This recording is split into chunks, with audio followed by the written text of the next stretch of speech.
Well, let's look now into the super production paddock and the Ravaglia team, which has won both races so far, courtesy of Peter Cox, its Dutch driver, and has looked very strong also with the number 2 man, Norman Seaman. Roberto Ravaglia retiring from behind the wheel to run the team. In the past, I had just experience as a racing driver, and I had some experience to organize just my dealer shop, a BMW dealer shop, but not experience as a team manager. Until now, I think we did, quite well. Ravaglia, the driver, won pretty much everything there was to win in a saloon, including the one and only World Touring Car Championship and 3 European titles. That's a lot of racing experience.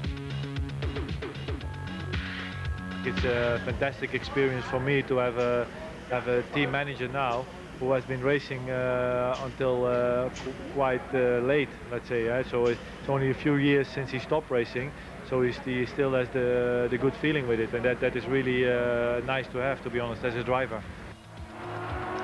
For young Norman Seaman in the number 2 machine, it's a learning curve of some proportion, a former single-seater driver, but with Ravaglia and Cox to learn from, surely his progress can be assured in this new saloon car environment. I think Roberto, he gives me a lot of help in the way of driving during the race or driving a touring car. Also Peter does, you know, we can compare some data.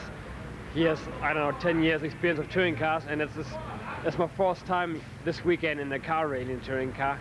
So they can help me a lot, and they do actually, and that's why we are so strong at the moment.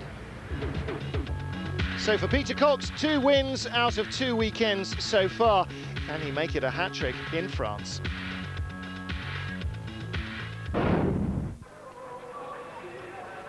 Qualifying for the super production cars was a very slippery affair indeed, and the drivers, I'm sure most of them, pretty happy that it's a dry track that greets them. Most of all, perhaps Duncan Huisman, the Dutchman on pole for Carly Motorsport, ahead of Peter Cox, the winner of the previous 2 races. And a great start from Huisman, shuts out Cox at the first turn, and the number 1 and number 2 Ravaglia cars in 2nd and 3rd place. Peter Cox coming down the inside of Norman Seaman to take back the 2nd place that he'd lost away from the grid. Tommy Rustad's Nissan in 6th place in amongst the BMWs, but it would Huisman who would be leading early on. Cox was not going to let him get away and was determined to fight alongside him. BMW door to door. On board, as we see from Huisman, Peter Cox successfully scraping his way through and into the lead. Now, this was a much closer affair than the previous 2 races. Huisman immediately coming back at him. Cox on the outside of the corner, leaning on his countryman to the extent of Huisman having 2 wheels on the curb and 2 on the grass. Contact as they came down to the Nürburgring chicane. And again, contact from onboard Huisman. We see Cox trying to take the perfect racing line, spinning off and slamming into the wall. The Dutchman's race was certainly over. On board with Huisman again. Look at this, he's on the grass trying to slow down. Cox comes across for the racing line, doesn't quite judge it perfectly. The inevitable contact, and Cox is spun across and into the wall. Huisman's car looks to be unharmed, but could it be that there was potential damage lurking?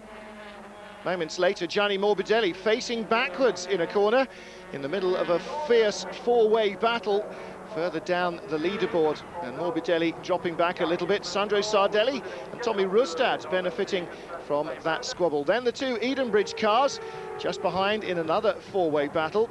Paolo Ruberti, the best placed CBME driver, ahead of Rustad. Ruberti in 3rd place as Norman Seaman, who was in 2nd, was soon trailing into the pits. The car had taken to the curbs once too often for its bottom suspension joint, which had collapsed.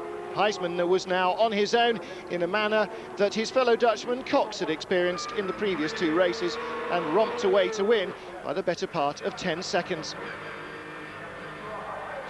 And a very timely win for Carly Motorsport, their first win since 1989. Huisman delighted with his victory. Ruberti 2nd for CBME, Rustad 3rd in the Nissan Primera. Peter came on the inside and overtook me just before the chicane, which was okay. And then I think it was one and a half lap later or so, he was sliding through the 180-degree left-hander. And so I was speeding better speed out of the corner, so I was on the outside of the right-hander, and then I stood on the grass till the chicane, and he wasn't giving me any space at all. So we touched wheels. I was going up and he was going left. As Peter Cox said later, we touched and I came off worst, and that's pretty much the way it was. The Dutchman is now in second place in points as Magny-Cours winner Heisman goes past him.